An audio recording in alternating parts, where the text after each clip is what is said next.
Let me see, bro. Yo, let's see, buddy. Let me get this screen up, bro.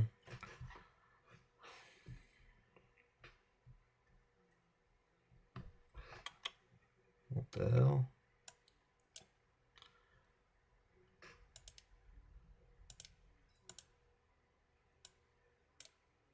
Wait, I'm tripping.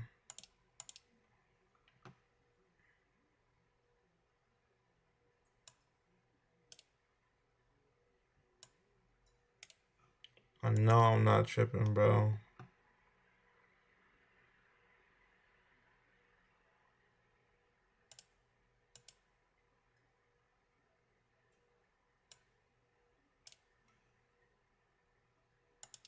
Oh, damn. Hold on. Hold on. Come back. Or I could do this. Oh, man. That's so fucked. Okay. I'm gonna have to fix that. Hmm.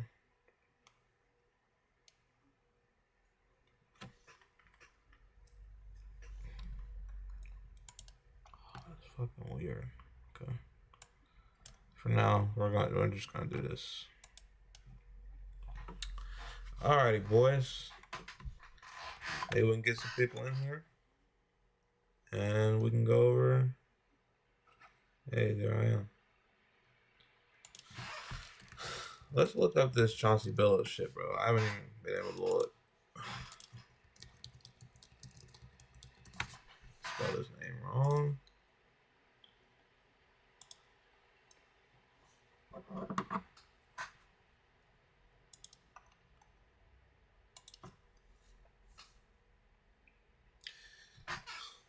Chat. Why the fuck are they gambling when they have $1 million? Well, not even a million. Way more than that.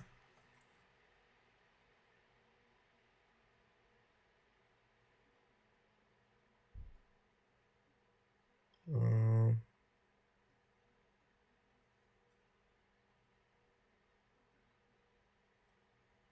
okay, that's weird.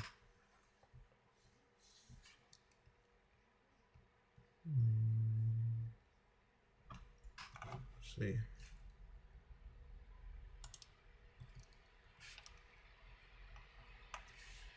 Alright, that would do. Alright, boys, let's see. As far as we know, what we know so far, a spiraling FBI probe into mafia-linked gambling. A sprawling FBI probe into mafia-linked gambling and sports rigging schemes led to the arrest uh, this morning, Miami Heat guard Terry Rozier and Portland Trailblazers head coach Chauncey Billups. According to federal law enforcement officials, the NBA says both men have been placed on leave. The investigation involved two major operations.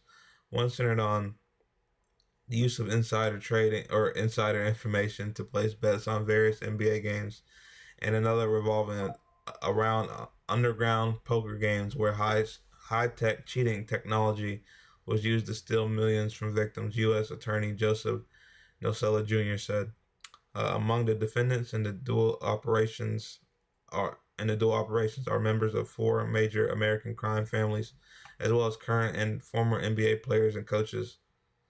New York City Police Commissioner Jessica Tisch said, "Oh, I've only heard of the two players, or Chauncey and uh, Chauncey and Terry. I don't know who else. Let's see on the X stream. Let's see. I think CNN like posted something. I don't. I mean, I could probably find it on. I know I've seen it on Instagram, but might be on their X as well. No, let me see.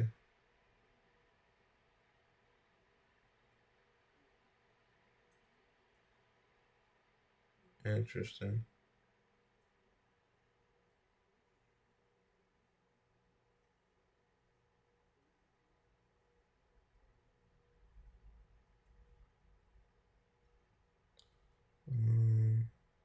That's funny. All right, yeah, let's hike over to Instagram, bro. I'm gonna record this too, just because. All right. Not here. I don't know why does it take me to her channel so much. Yeah, let's listen. I don't know. They had a Instagram post on it. Damn, where is it? Nah, here it is. I'm blind. Announcing today indictments in two major cases, both involving fraud. One involves sports betting, and the other involves illegal gambling, very specifically rigged poker games. The first indictment involves 6 defendants who are alleged to have participated in one of the most brazen sports corruption schemes since online sports betting became widely legalized in the United States. This scheme is an insider sports betting conspiracy that exploited confidential information about National Basketball Association athletes and teams. The second indictment involves 31 defendants alleged to have participated in a nationwide scheme to rig illegal poker games. These defendants, which include former professional athletes, used high-tech cheating technology to steal millions of dollars from victims in underground poker games that were secretly fixed. The games in the New York area were backed by the Bonanno, Gambino, and Genovese crime families of La Cosa Nostra. While the cases are separate, there are 3 overlapping defendants charged in both cases: Damon Jones, Eric Ernest, and Shane Hennon. The indictments in these cases contain only allegations, and the defendants are presumed innocent until they are proven guilty in a court of law. To be clear, dude, why are they doing this? Let's read some of this. We don't care rest of folks in the Epstein files. Like, dude, these people have how much money? How are you doing this? It just doesn't make any sense.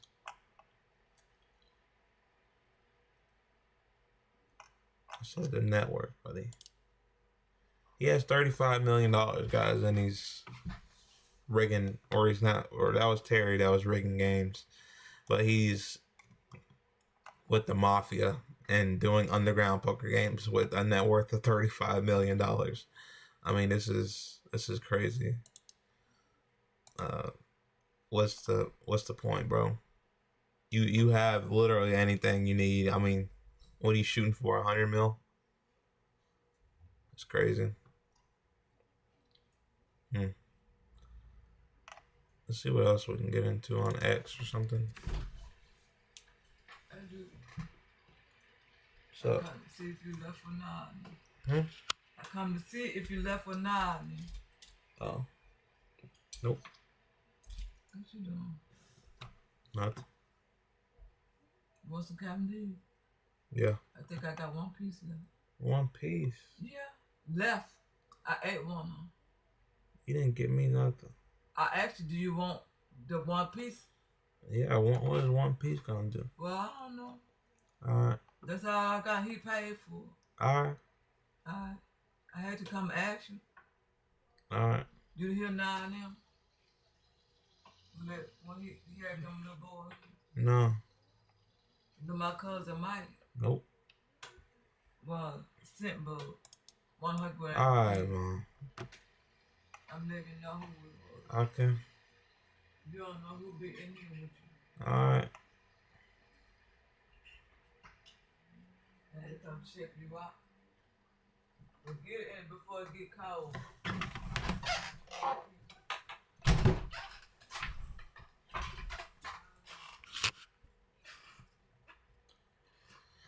Alright. Yo. Let's read this. Let's read what Maddie said first.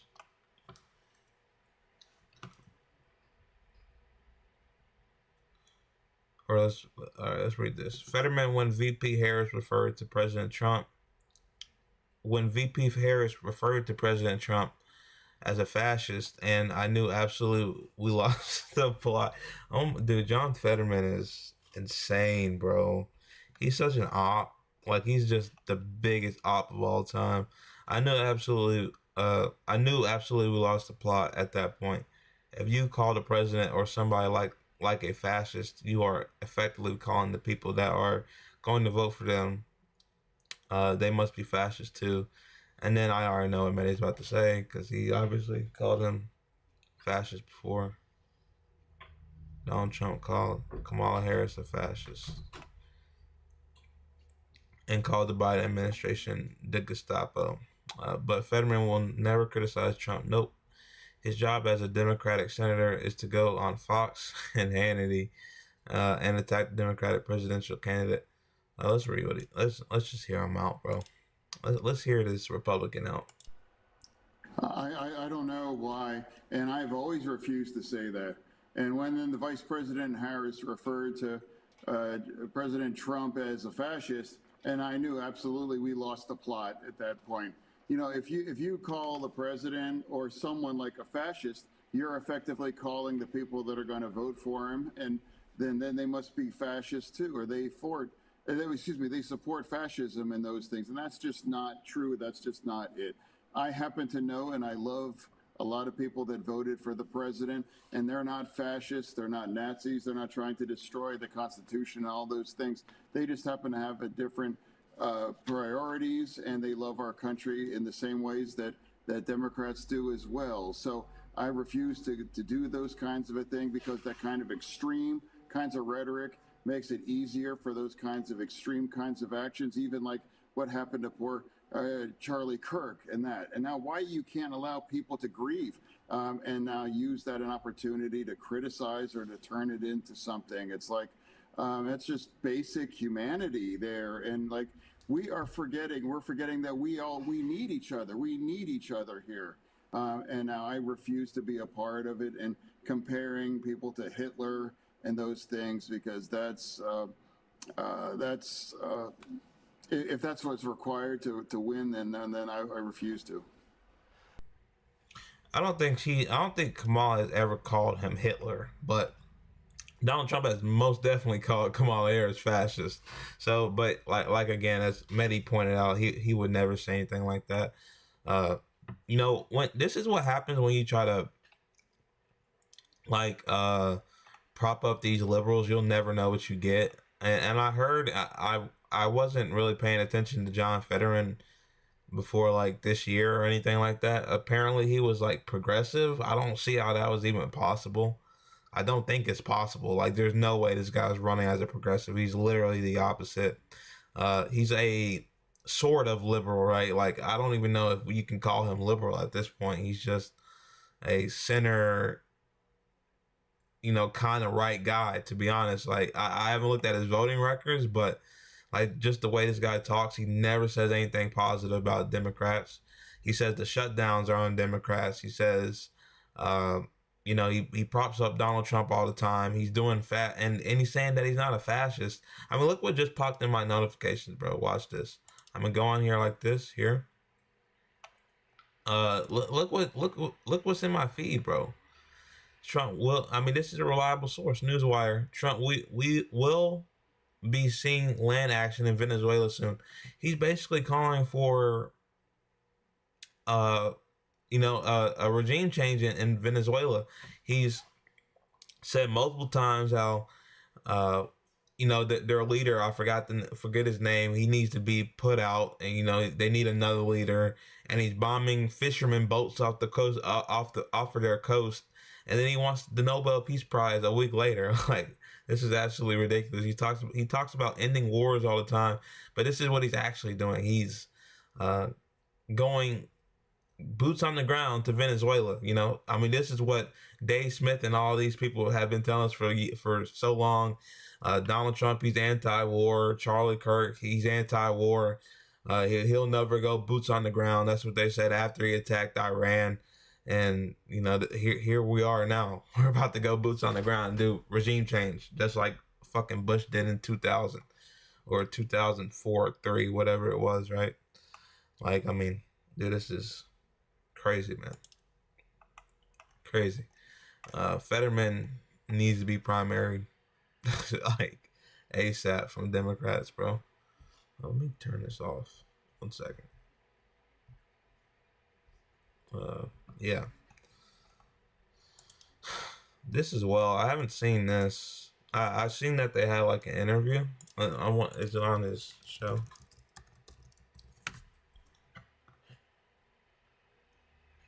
I don't want to watch that on stream. That's fucking long, bro. That's like an hour. I'll watch this clip. Maybe I'll watch it a different time, but I'll watch this clip. Let's see what this says. Margie Taylor Greene, this $40 billion bailout for Argentina. Yeah, a lot of people are mad about that bailout, like buying their meat. That does no good for America. We've been over this on stream. But. Let's take, for example, this $40 billion bailout for Argentina.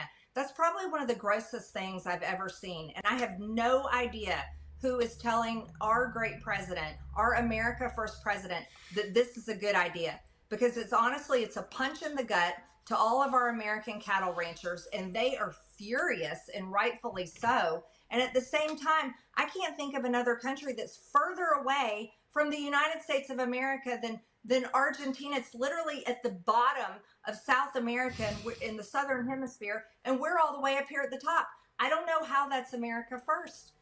Let's take, for example, this. Not only is that just dumb, the bailout for Argentina, but obviously it would hurt our ranchers. But what I have to say, what I mainly want to get out of that is, why do they never criticize Donald Trump? It's so cringe. Like it feels like you're in like a nation where like you can't speak freely, and you're just like beating around the bush, and you're saying, oh, the people around Donald Trump are telling him to do this.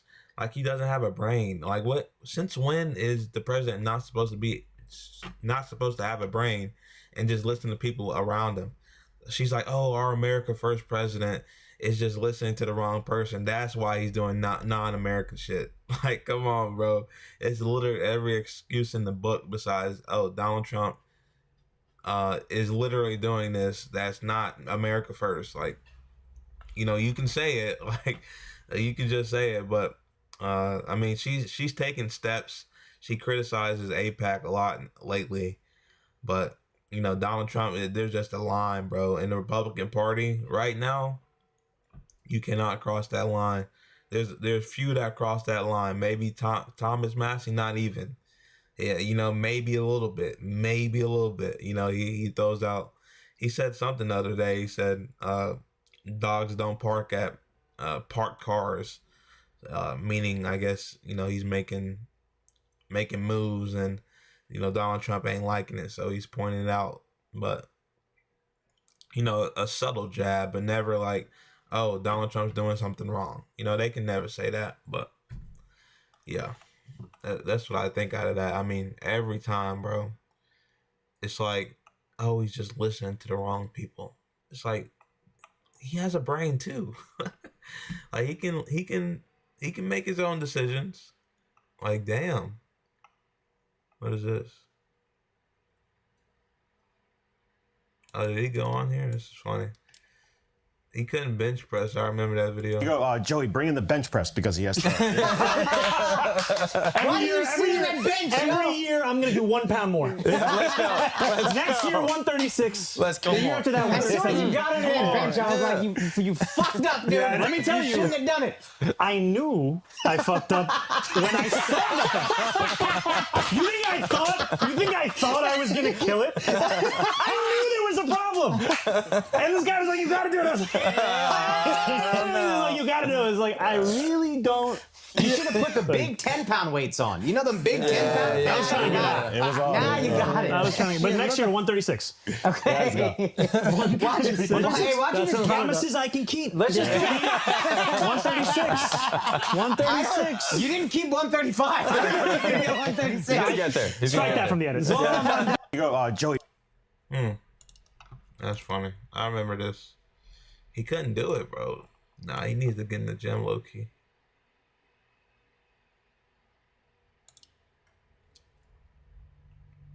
Damn. Yeah, this card gonna be fire though, for sure.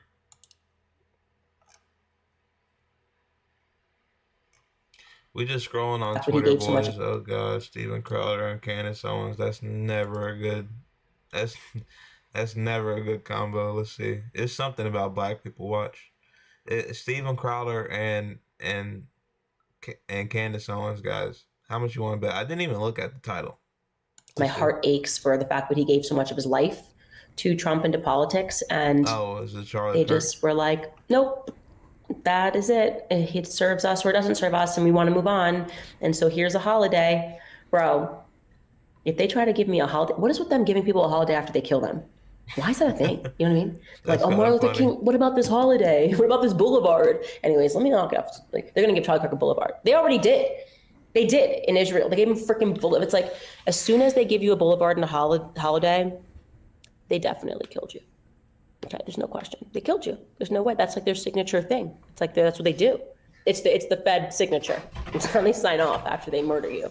They're like holiday and a boulevard. And it's never on a nice side of town either. Like Charlie Kirk Boulevard is not going to be a nice side of town. Anyways, I will be back on the 27th, you guys. Thank you guys for all the support throughout these couple of weeks, these last really kind of 6 weeks since Charlie died. And we will see you guys then. Well, let me first be tactful here and tell you that outrageous claims, and this is an outrageous claim, require outrageous evidence. Of course, as is par for the course, none has been presented. And I know that there might be a weaseling here saying, oh, well, I said the Fed, not the Trump administration. I said a boulevard in Israel. It's pretty clear, not clear. What she said was, they, the Fed, give you a boulevard when that's a sure sign that they have killed you. You know that they have killed you. He was betrayed in the worst way possible, giving so much of his life to the Trump presidency, to politics. The federal government, the Trump administration killed Charlie Kirk is the claim.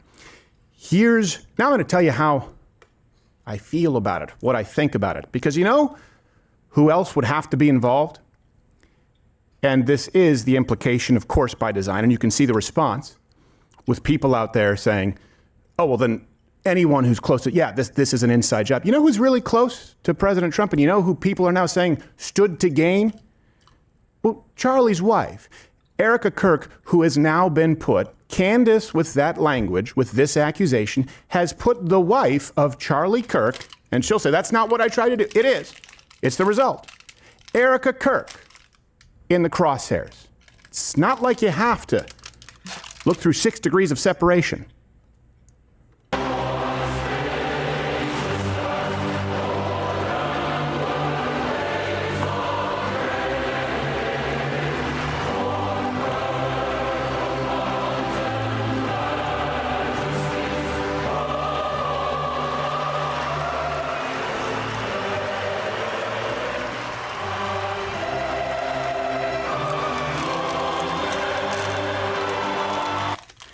And you can see post after post and article after article with both Kirks, but certainly Erica praising, thanking President Trump, discussing how important his support has been.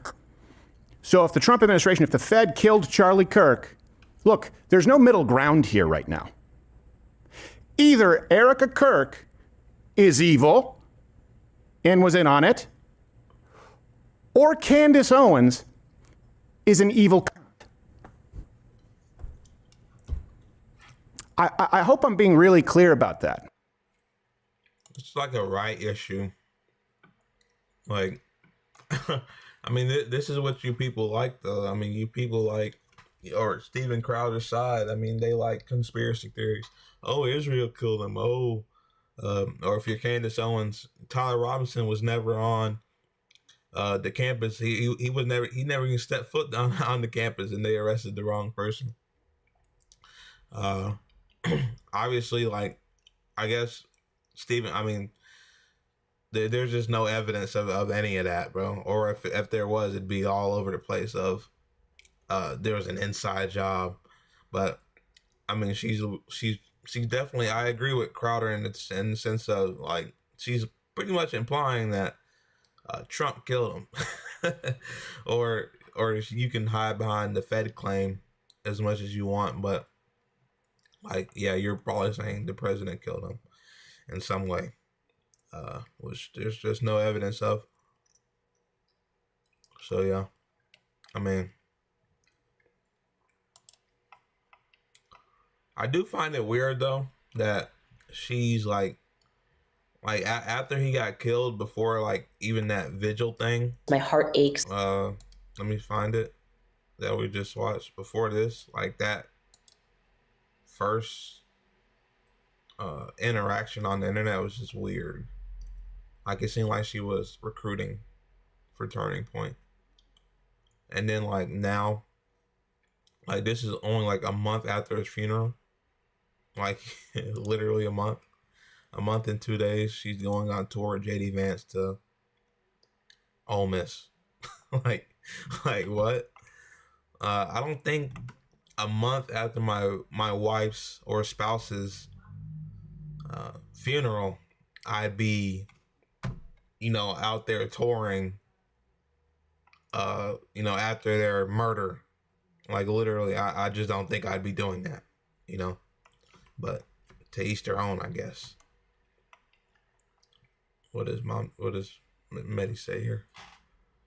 Hold on. Oh.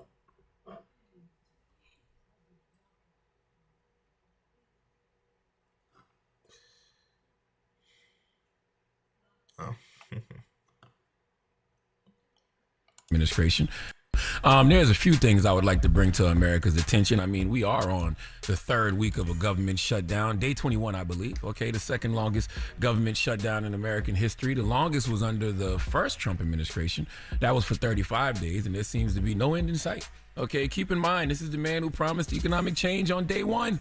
Okay, he said grocery prices, inflation, more money in Americans' pockets on day one. Okay, in January, during his inaugural address, Trump promised to put America first.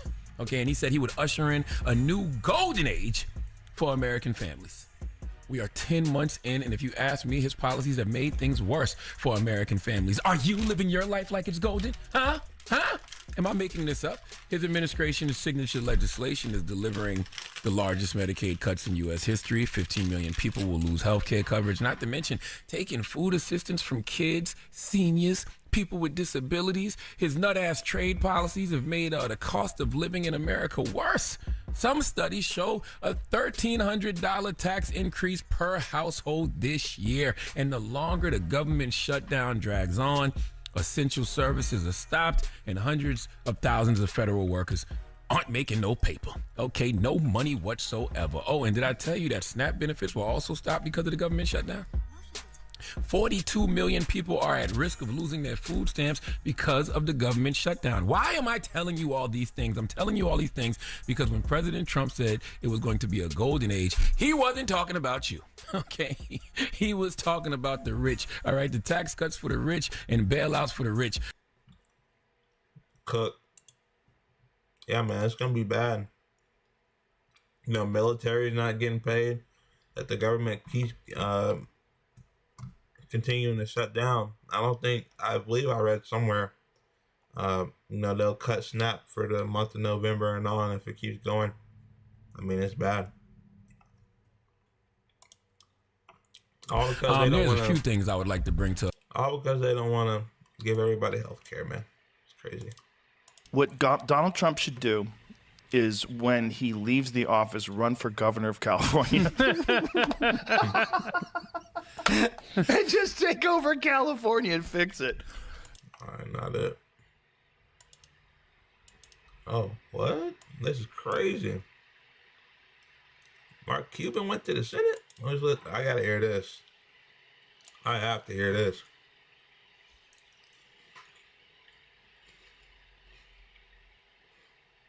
There you go. My Shark Tank companies hate selling on Amazon, but most don't have a choice. About 162 million Americans shop there, and if you want to reach them, you have to play by Amazon's rules.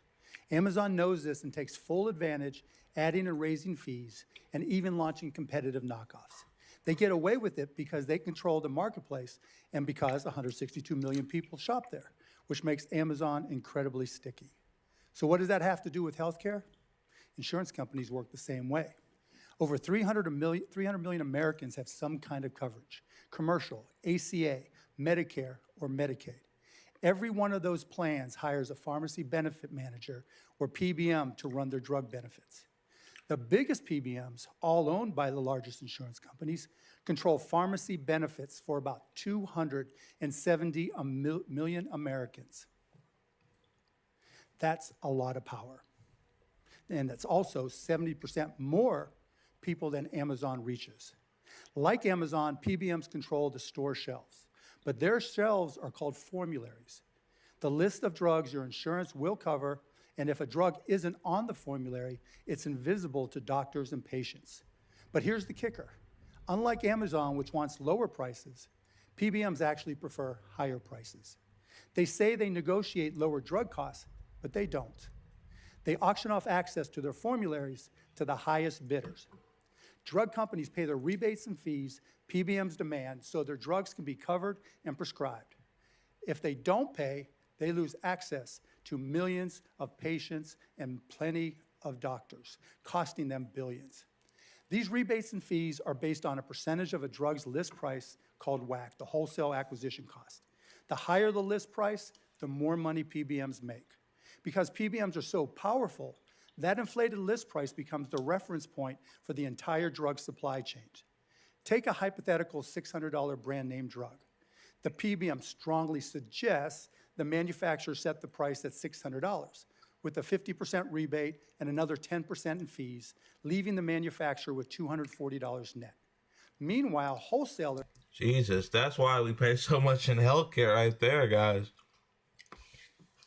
These people do not negotiate drug prices, bro. I mean, you can't, or they're just terrible negotiators. They're Donald Trump type of negotiators, aka they don't get deals done.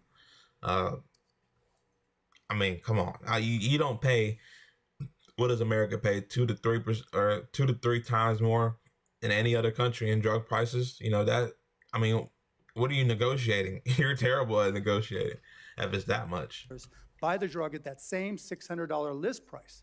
How many industries do you know where the wholesalers pay the full list price?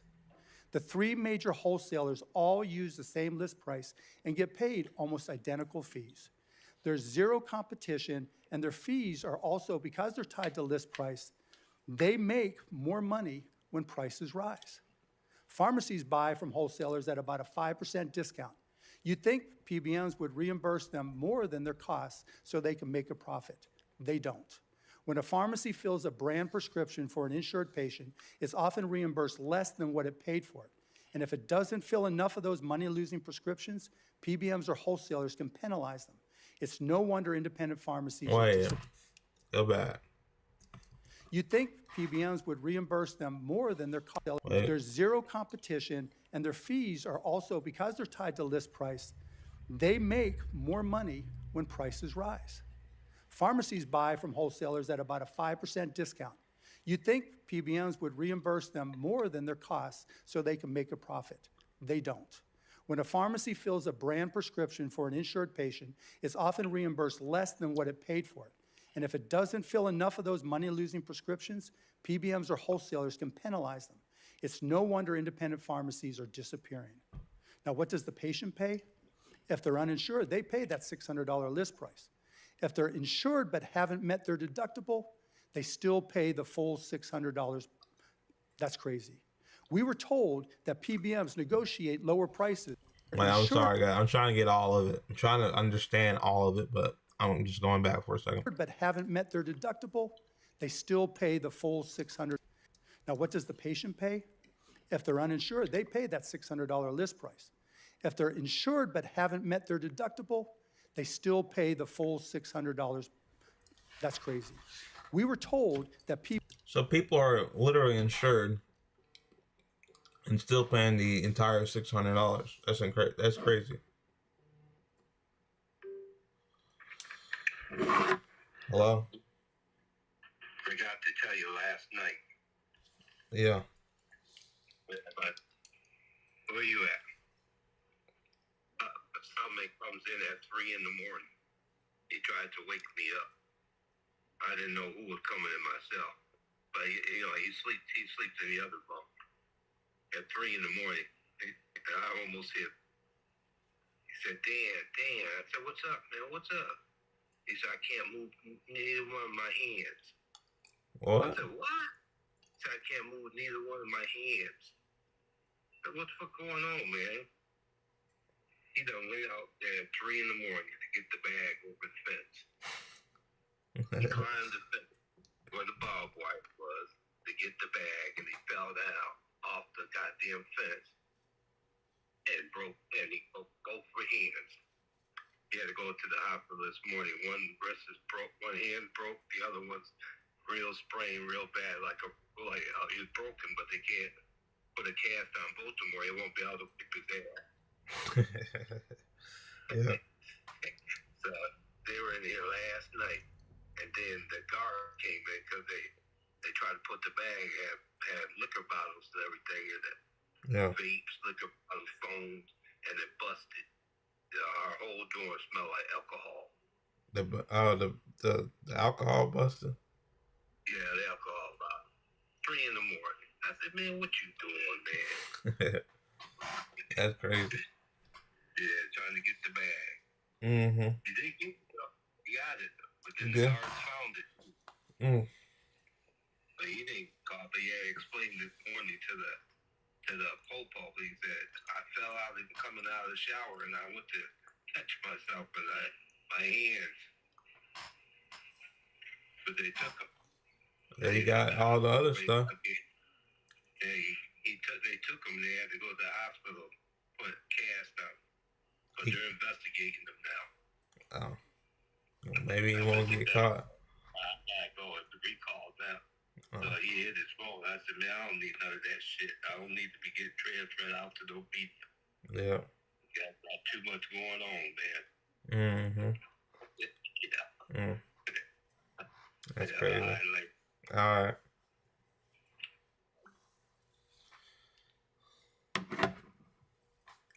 My bad. I had a call. Let's finish though. He was basically saying that people are paying their they're insured and they're still having to pay the $600. That's crazy. And that's why when I say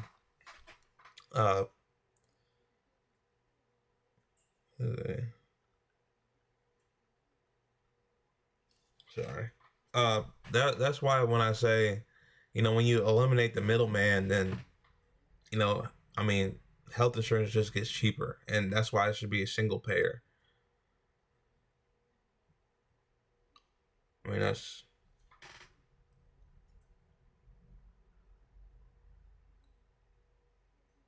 yeah. So I think we should go single payer, of course, but We'll pay the full $600. That's crazy. We were told that PBMs negotiate lower prices for patients, but they're so bad at their jobs, they can't even get patients a deal that's better than the retail price.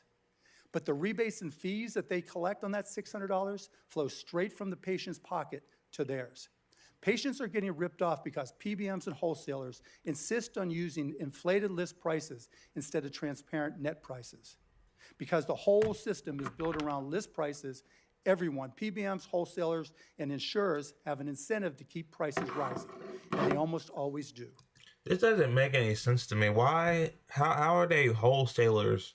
I guess so. It comes from the company that makes the drug, right?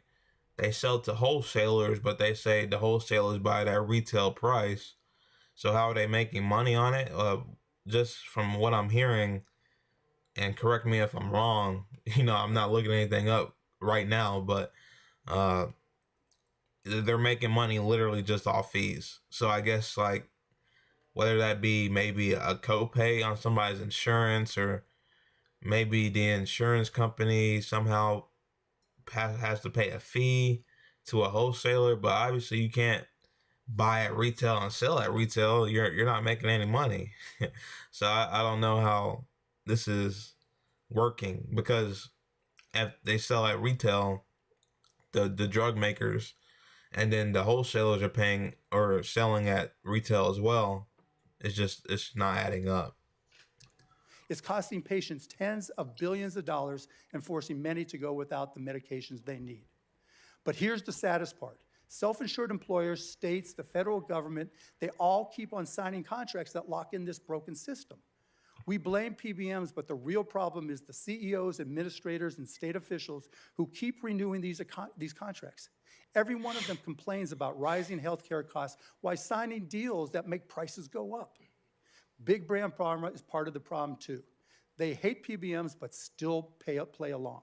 If manufacturers, wholesalers, and payers move to net pricing, meaning the price after all rebate and fees, patients' out-of-pocket costs could drop by half overnight, saving patients billions every year. There's a reason the U.S. has the highest drug prices in the world. We're the only country that uses PBMs. And there's a reason we have some of the lowest priced generics. PBMs can't control generic pricing from companies like Cost Plus Drugs. So what do?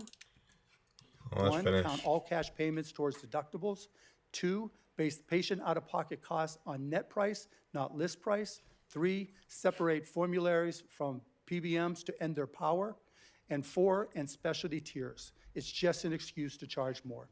Fix that, and we finally put patients, not PBMs, back at the center of American healthcare. Thank you.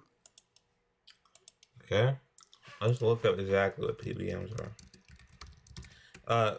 I don't know exactly everything there, right? But okay, yeah, that's just the companies. But if you were to get rid of all of that, I mean, the single payer method would just get rid of all that. Everything that he said here. Two, base patient out-of-pocket costs on net price, like Cost Plus Drugs. So what do? One, count all cash payments towards deductibles. Two, base patient out-of-pocket costs on net price, not list price. Three, separate formularies from PBMs to end their power. And four, and specialty tiers. See, all that would just end if it was single payer, right? I think that's why it's the most viable option, because there's just so many moving parts in terms of healthcare, and you don't have to budge on healthcare. You know, like in his first example with Amazon, he was comparing the PBMs to Amazon. Amazon is trying to get lower everything, right? The competitiveness on Amazon, you know, even though he's saying that sometimes Amazon tries to make cheap knockoffs of something and then maybe they'll sell more. I've even ordered something off Amazon and it was really fucking cheap and I had to send it back. But like they're trying to make cheap knockoffs. They're trying to, you know, they're incentivized to make something cheaper. With healthcare, it's the opposite. They're incentivized to make something higher. They want higher prices. They want more fees, higher prices, things like that. So it's just a lose-lose situation, and it's just for profit. And there's no combating the PBMs in healthcare, right? These companies are like just a stone wall, and it's no breaking it down, bro. So the only way you're breaking it down is single payer healthcare, and they'll, you know, lobby the shit out of our politicians to not get there, so they can keep making profit off Americans for healthcare. I mean, it's despicable. If you were to go single payer, then obviously all that for profit things would go away. You just negotiate it down because you have literally 350 million people in this country, and they're gonna have to sell their drugs to the U.S. government, and you know it just wouldn't. All prices would go down. I mean, there's no middleman you have to pay. There's no CEOs. It's just the government pays for this. You go to the hospital, you get it, and that's all there is to it. So yeah. Yeah, that's what I think on that.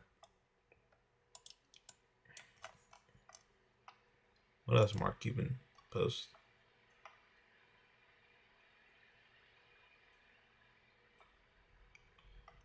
Maybe I'll watch the full video. I mean, there's a lot in there. He breaks it down good though.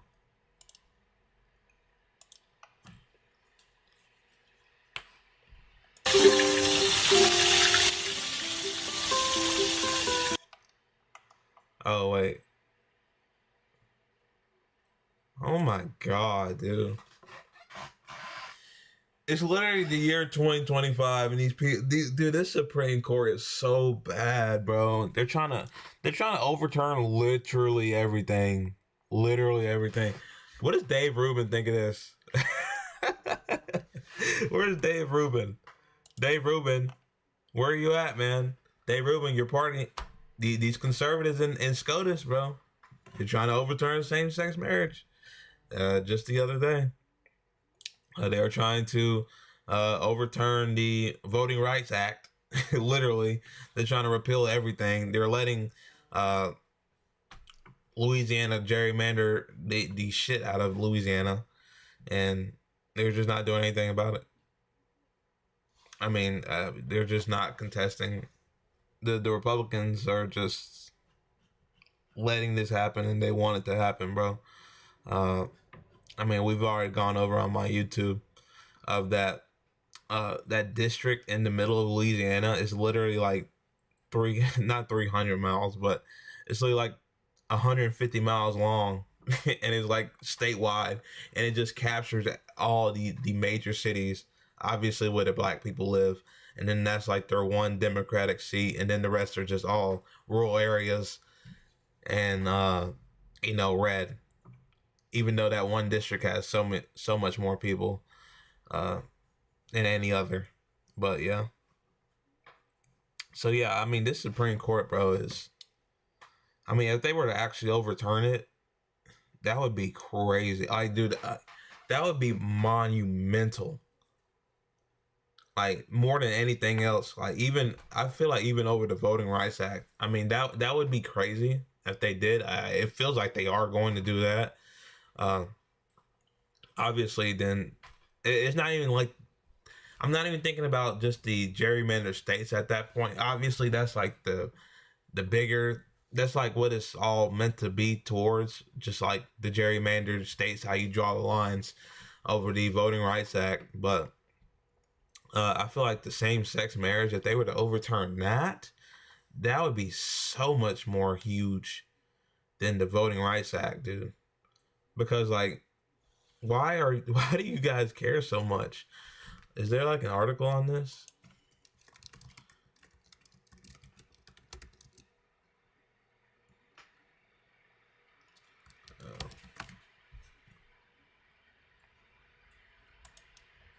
Dude, this is ridiculous. The court is scheduled to consider whether to hear Kim Davis's challenge. Who is this? Is this like... What the hell is this? Kentucky. I don't know who that is. I guess this is the same woman. I don't know. Challenged the same-sex marriage at their private conference on Friday, November 7th. As a general practice, the court does not grant review without considering a case at least 2 consecutive conferences. I want a different article. I'm sorry, Amy Howe. I want a different article. Let's go to Newsweek. The U.S. Supreme Court has scheduled a private conference for November 7th to decide whether to hear a case brought by former Kentucky County Clerk, that is the same woman, Kim Davis, seeking to overturn the landmark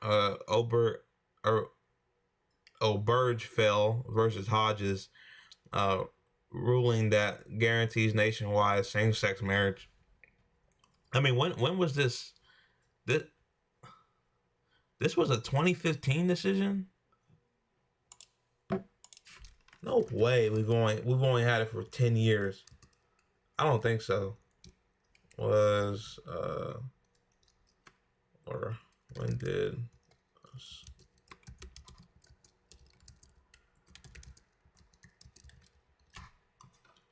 here. Holy shit, 2015?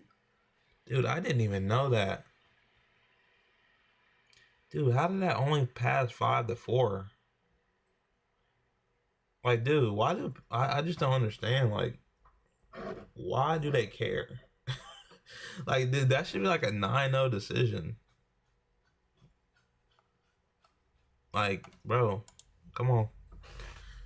Like, we're literally, this administration is just taking us back in time. But Matthew Starver, attorney for Davis, told Newsweek on Thursday that Obergefell has no basis in the Constitution.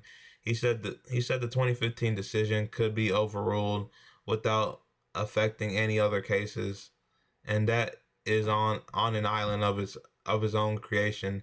Newsweek has also reached out to Supreme Court's press office via email on Thursday. The deliberation over whether to revisit the court's 2015 Obergefell decision comes as conservative legal advocates, some Republican lawmakers, and advocacy groups renew efforts to limit or roll back federal protections for same-sex marriage. Recent decisions, including the 2022 overturning of Roe v. Wade, which had established federal abortion rights, have fueled concerns that other landmark decisions on the civil rights could also be revisited. Okay, yeah, I mean, they overturned Roe v. Wade, and now they're trying to overturn this one as well. This SCOTUS is so weird, bro. And a lot of people were saying that they would never touch this too. I mean, like, I remember Dave Rubin saying that they wouldn't on Piers Morgan one time. Or I don't know if it was that specifically that he was talking about SCOTUS would overturn gay marriage, but they were talking about gay marriage. If the Supreme Court chooses to hear Davis's case and ultimately overturns Obergefell, the question of marriage equality could return to the states, potentially ending nationwide uniformity and impacting hundreds of thousands of couples. However, many legal analysts believe the High Court will not overturn the precedent, and additional legal protections for same-sex marriages.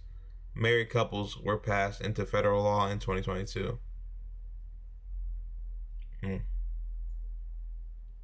What legal protections? In Davis' petition filed to the Supreme Court, her attorney raised religious objections to same-sex marriage. The Supreme Court confirmed on Wednesday that the justices would consider the case. Dude, this, I don't know, bro. It just shouldn't be. How many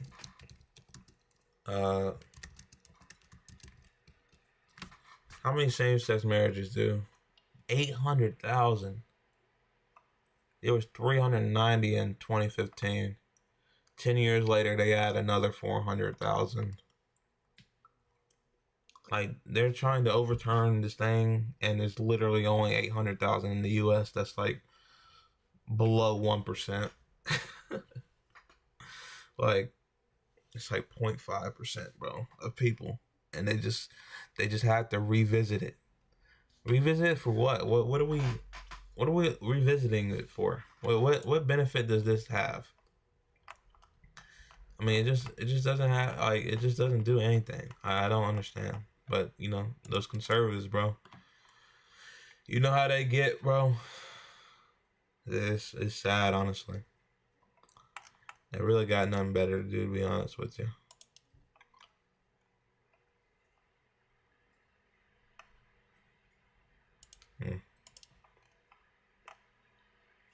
They're gonna flee. Watch that. Thank you, Watch Caroline. this. Thank you. Go ahead. Yes. Thank you, Caroline. Thank you. Thank you. In addition to the ballroom and the Rose Garden I'm going patio, into the back. Sorry. Go ahead. in addition to the ballroom and the Rose Garden patio, is the president looking at any other renovations or significant kind of projects here at the White House?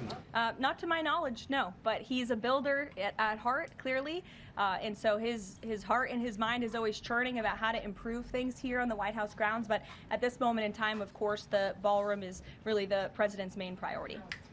Kristen. That's it. You remember when didn't he just say, like, the other day, the ballroom? Let's see. Didn't he just say the other day, like, the ballroom was like $50 million more or something. Yeah, there's that. Is there no like article? Maybe it links.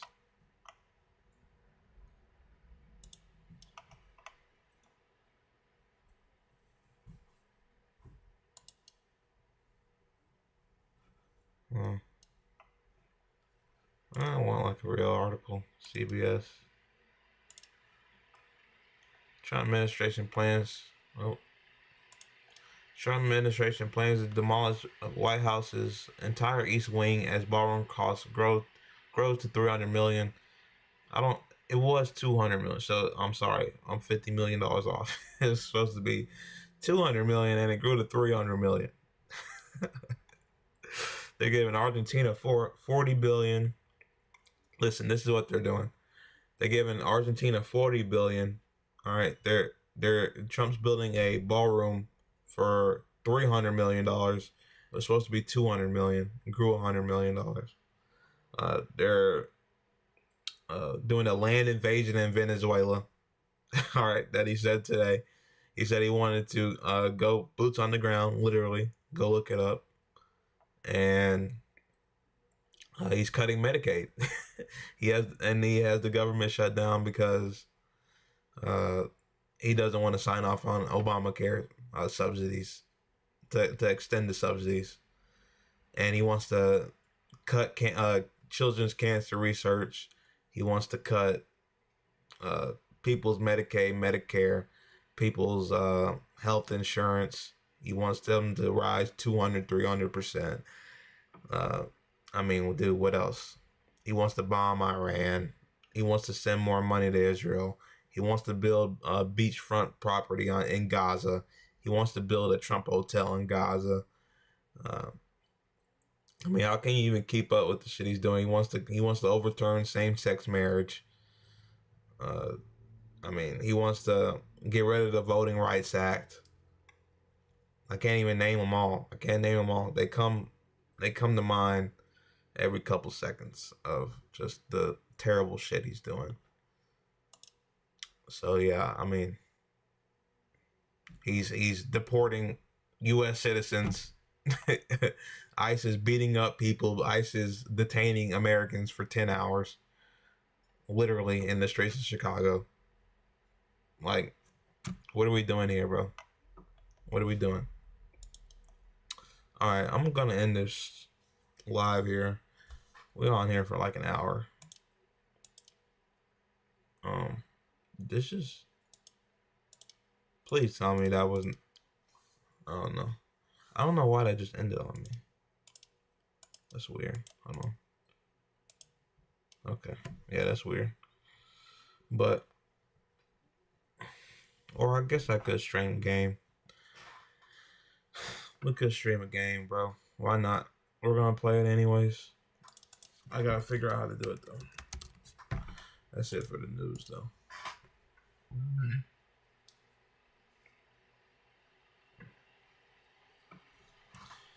Let me find out how to do it.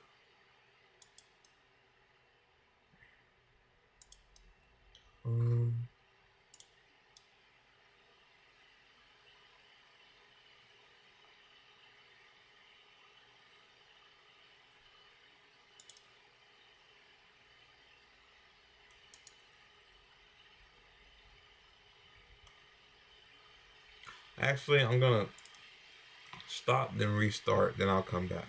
Then we'll play.